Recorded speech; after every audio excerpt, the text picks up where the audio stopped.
नमस्कार मित्रों, आप सभी का स्वागत है आपके अपने चैनल पर। यहाँ हम बात करेंगे बीएससी नर्सिंग काउंसलिंग जो आज से शुरू हुई है और 25 तारीख तक रजिस्ट्रेशन आप कर पाएंगे। और इसमें कुछ वर्ड्स आए हैं जिस पे आप सभी लोगों ने कमेंट किया है कि उस पर आपको वीडियो प्रोवाइड कराया जाए, तो उसी चीज़ को हमने पढ़कर, आपने भी कई बार पढ़ा होगा तो उसे हमें यहाँ पढ़ने की आवश्यकता नहीं होगी। हम सीधा उसे एक्सप्लेन करेंगे, फिर उसे आप सुनिए इस वीडियो को प्रॉपर वे में। पहले इस वीडियो को सुन लीजिए, देख लीजिए ढंग से, फिर उसके बाद आप उसे थोड़ी पढ़िए, फिर आपकी समझ में सब कुछ आ जाएगा, आपको कहीं डाउट होगा ही नहीं। हम क्योंकि उसमें पॉइंट वाइज लिखा हुआ है तो हम पॉइंट वाइज पढ़ेंगे तो फिर उसका मतलब खत्म हो जाएगा, तो इसलिए हम उसे सीधा एक्सप्लेन करेंगे आपको और एक चरणबद्ध तरीके से बताने की कोशिश करेंगे। अगर आपको वीडियो अच्छा लगे तो अपने दोस्तों को शेयर जरूर करिए और चैनल को सब्सक्राइब करने के लिए भी कहिए, खुद भी करिए। और कमेंट बॉक्स में जरूर बताइएगा कि आपको वीडियो कैसा लगा, कि काउंसलिंग में आपकी कुछ हेल्प हो पाई कि नहीं हो पाई। तो आइए शुरू करते हैं आज का ये महत्वपूर्ण वीडियो, और जितने पॉइंट्स इसमें लिखे हैं सभी मुद्दों पर बात होगी। ये पीडीएफ आपने डाउनलोड कर ली होगी, इसे कई बार आपने पढ़ा होगा। अब हम आपको बताते हैं इसमें करना क्या है। जो रीसफलिंग और फीस का मामला है उसे, उसका मतलब क्या है यहाँ पर देखिए। यहाँ कंडीशंस के हिसाब से आपको समझना है। देखिए पहले बार में यानी पहली काउंसलिंग में आपने पार्टिसिपेट मान लो किया, आपने पहली काउंसलिंग में रजिस्ट्रेशन किया और 500 रुपये आपने रजिस्ट्रेशन फीस दे दी और 5,000 रुपये आपने जो है दे दिया कॉशन मनी, जिससे यहाँ पर एक शब्द इस्तेमाल किया जा रहा है धरोहर राशि, आपने ये दे दी। यानी टोटल आपने कितने दे दिए? 5500 रुपये आपने दे दिए। अब यहाँ बात हम करेंगे सिर्फ 5,000 रुपये की, क्योंकि ये बड़ी मनी है, ये थोड़ा सा अमाउंट ज़्यादा है, इसकी हम बात करेंगे।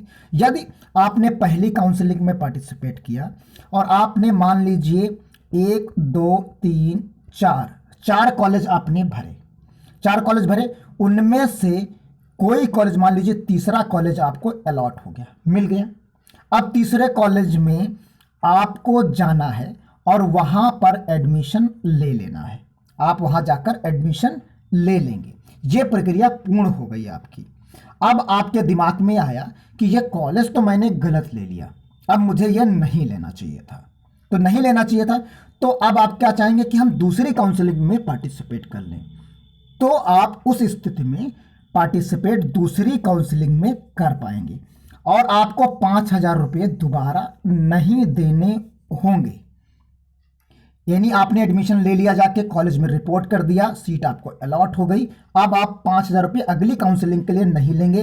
वो अपग्रेडेशन का जो वर्ड यहाँ पर यूज़ किया गया है, देखिए यहाँ पर नीचे आप आएंगे तो इस वर्ड का जो यूज़ है उसका मतलब ये है, यानी आपको पहली वाली काउंसलिंग में एडमिशन ले लेना है, फिर आप अपग्रेड कर सकते हैं उसी फीस में।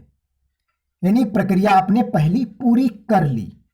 यदि आपको स्कूल जो हमने बताया, आपने 1 2 3 4 भरे थे, तीसरे में अलॉट हुआ, लेकिन आप एडमिशन लेने नहीं गए, केवल अलॉट हुआ। अब आप चाहते हैं कि हम नहीं गए, अब हम सेकंड काउंसलिंग में जाएं। तो जब सेकंड काउंसलिंग में आप जाएंगे तो आपको 500 रुपये 5,000 रुपये फिर से देने होंगे, क्योंकि आपने पहले चरण की प्रक्रिया को पूर्ण नहीं किया है। इसलिए आपको जो है ये 5,000 रुपया पुनः आपको देना होगा। देखिए ये पॉइंट कहाँ लिखा हुआ, ये पॉइंट का मतलब इसमें है, आप इसको पढ़ेंगे तो क्लियर हो जाएगा कि प्रथम चरण की आवंटन सीट प्रवेश पत्र प्राप्त करना होगा। आवंटन के पश्चात प्रवेश ना लेने अथवा प्रवेश के पश्चात त्याग पत्र दे देने की स्थिति में ये पैसा आपका जो है जब्त कर लिया जाएगा।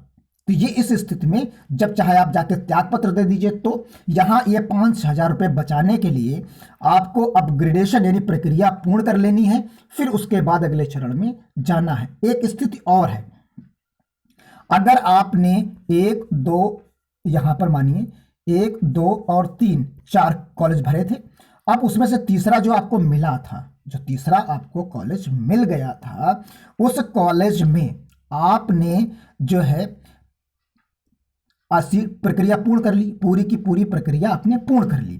अब आप दूसरी काउंसलिंग में फिर से बैठ जाते हैं, ये तो पहली काउंसलिंग की बात थी, फिर बैठ गए, फिर से पुनः आपको यही कॉलेज आपने भरा उसमें, अब पुनः आपको यही कॉलेज मिल गया, यही सीट मिल गई आपको।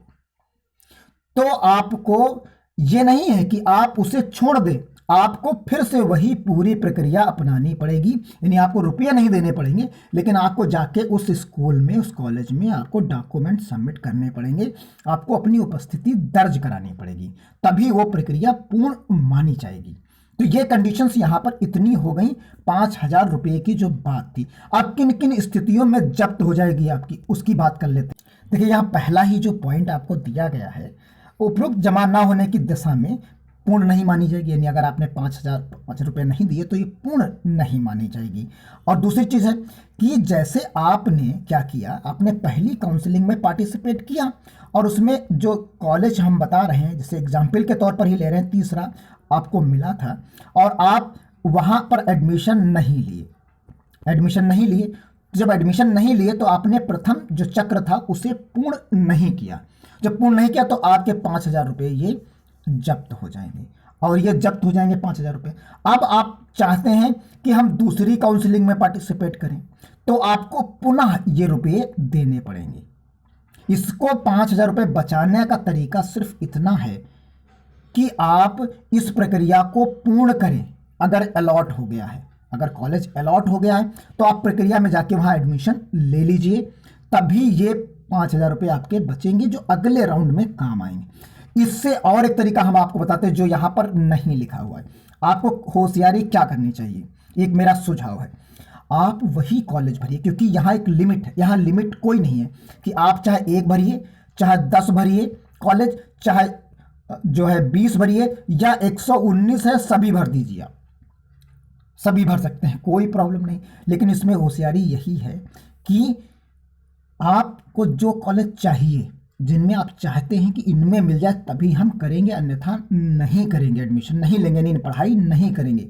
तो मान लीजिए आपको 2 कॉलेज अच्छे लग रहे हैं, तो आप केवल 2 ही कॉलेज सेलेक्ट करिए, अन्यथा के चक्कर में मत पड़िए। आप 5 को पसंद है कि हम इन 5 में मिल जाएगा तो हम एडमिशन लेंगे, अन्यथा नहीं लेंगे।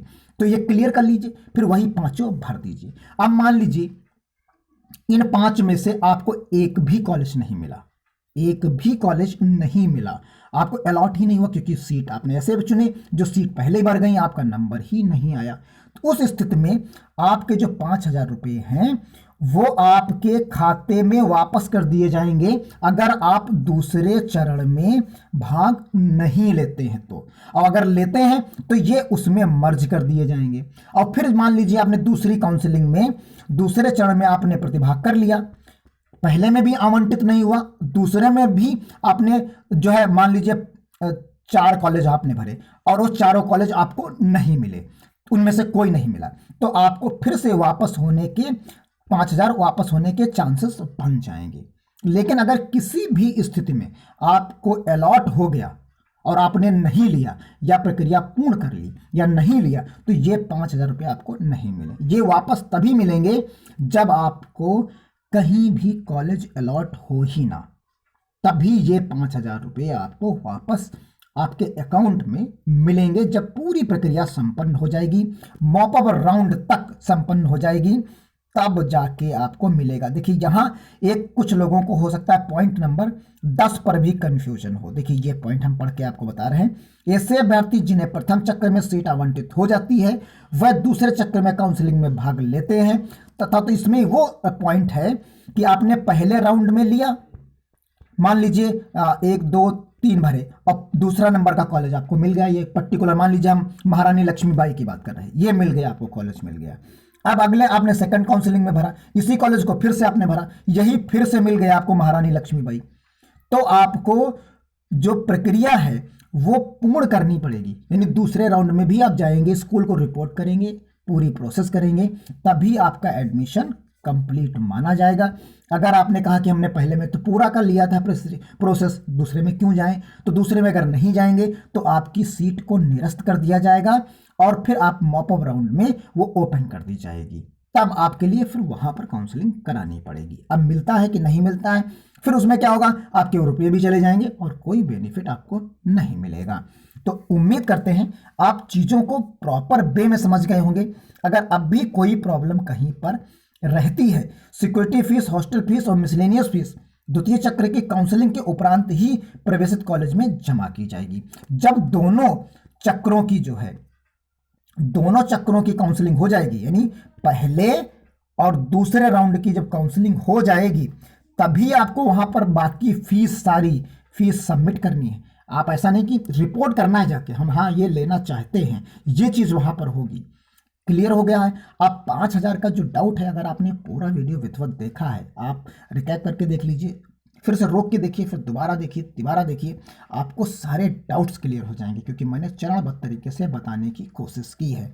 अगर अभी कोई कम कन्फ्यूजन है तो जरूर आपको कमेंट बॉक्स में करिए, आपकी हर संभव मदद की जाएगी। तो मिलते हैं अगले राउंड में, तब तक के लिए धन्यवाद। जय हिंद, जय भारत।